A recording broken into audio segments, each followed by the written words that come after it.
From our studios in Tokyo, this is NHK Newsline. I'm Ross Mihara. Israeli media reports say negotiations with Hamas on a Gaza ceasefire and hostage releases began on Friday in Doha, the capital of Qatar. The focus is on whether any progress will be made this time after previous failures. Hamas also confirmed in a statement that indirect ceasefire negotiations would resume. Hamas says it's seriously working to reach an agreement as soon as possible. The group said this round of talks will focus on an agreement that would lead to a complete ceasefire and the withdrawal of Israeli forces from the Gaza Strip. But Israel opposes a complete ceasefire and seeks the total destruction of Hamas. The Israeli government says it will continue deploying forces in strategic areas of Gaza, even if it agrees to a temporary ceasefire. Last month, U.S. National Security Advisor Jake Sullivan made stops in Israel and other regional capitals, hoping to help forge a deal before the year end.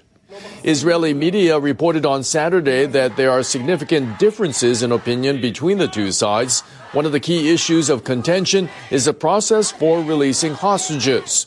There are also reports that Israeli officials have taken a cautious approach on the negotiations. A pro-Russian breakaway region of Moldova has announced the implementation of power outages following a halt of Russian gas supplies. Transnistria's authorities on Saturday ordered 3 hours of blackouts. Reuters news agency reported that Transnistria has already cut heating and hot water supplies to households. And all factories apart from food producers have been forced to stop production. The measure was taken because Russian energy giant Gazprom stopped natural gas exports to Europe through Ukraine from Wednesday. Kyiv refused to extend its transit contract after the end of December, citing the need to reduce Russia's revenue sources amid its ongoing invasion of Ukraine. Moscow said the supply of gas has been suspended because of unpaid Moldovan debts. Most of the natural gas supplied to Moldova was used to generate electricity in Transnistria. The Moldovan government says it has sufficient energy sources, including gas from Romania, to meet the needs of the rest of the country. A survey in Ukraine shows more than 60% of the population supports ending the conflict with Russia within certain scenarios. These include NATO membership with security guarantees, but also territorial concessions by Ukraine. The Kyiv International Institute of Sociology released the results of its opinion poll conducted last month. Respondents were given 3 scenarios for ending the war. 64%, or the largest proportion, chose a package in which Russia retains control over 2 regions in the east, 2 others in the south, and Crimea. In return, Ukraine would become a NATO member covered by security guarantees and a member of the European Union.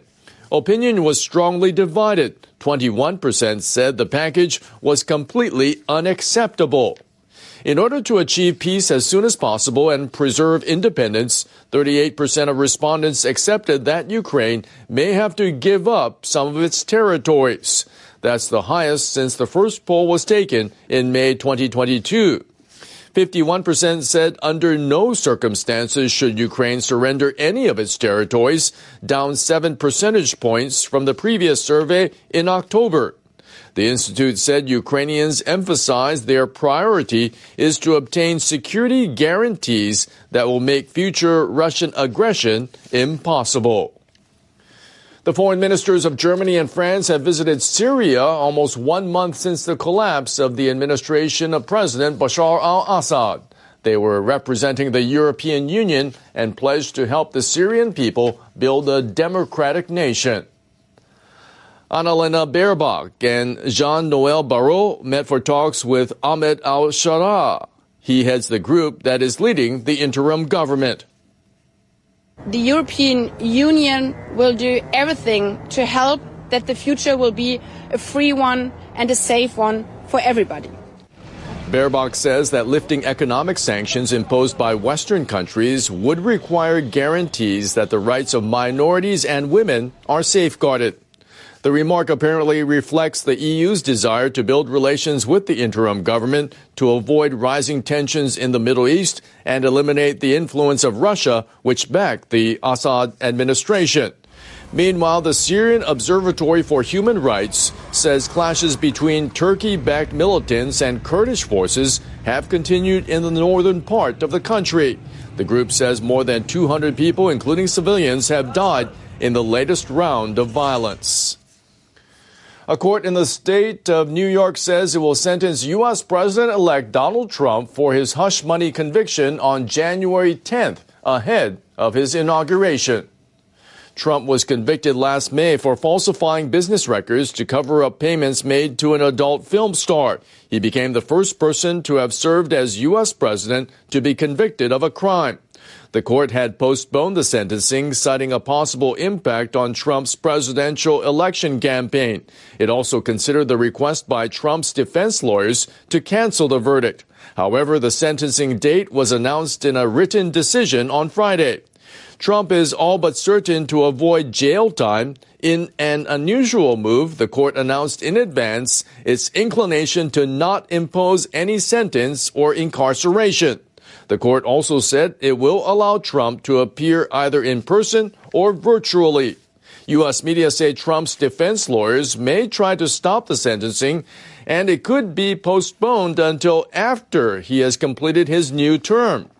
Trump reacted sharply to the court's announcement. He accused the judge of issuing an order that is knowingly unlawful and goes against our Constitution.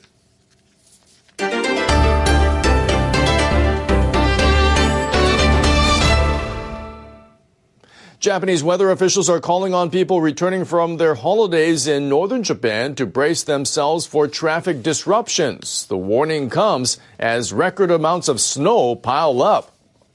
The Japan Meteorological Agency says a winter pressure pattern and a strong cold air mass are bringing heavy snow mainly to mountainous areas in the country's north. As of 5 p.m. on Saturday, 406 centimeters had accumulated at an observation point in Tsukayu in the Hakoda Mountains in Aomori Prefecture. Aomori City had 122 centimeters, which is more than triple the average year. The city of Hirosaki, also in Aomori Prefecture, had 114 centimeters at one point, a record for January. The weather officials are urging people to be prepared for electrical blackouts caused by downed power lines. They expect temperatures will start to rise from Monday, increasing the risk of avalanches. A small crowd of people gathered on Saturday for this year's first auction of one of Japan's great winter delicacies, fugu, or blowfish. The bidding took place at Haedomari Market in western Japan, which handles the largest volume of the fish in the country.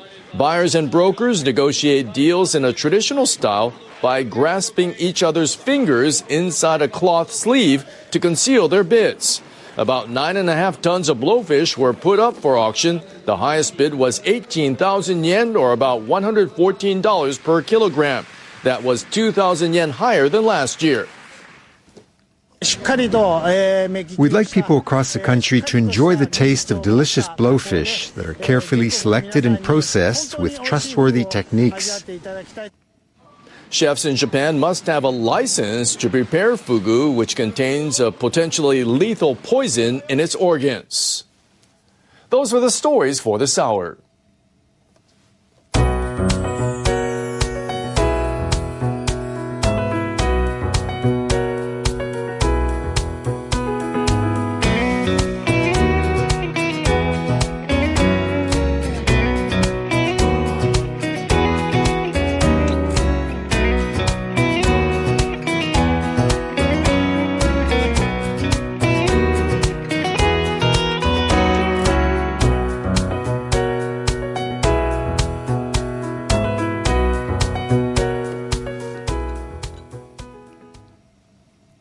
I'm Ross Mihara in Tokyo. We thank you for joining us on NHK Newsline.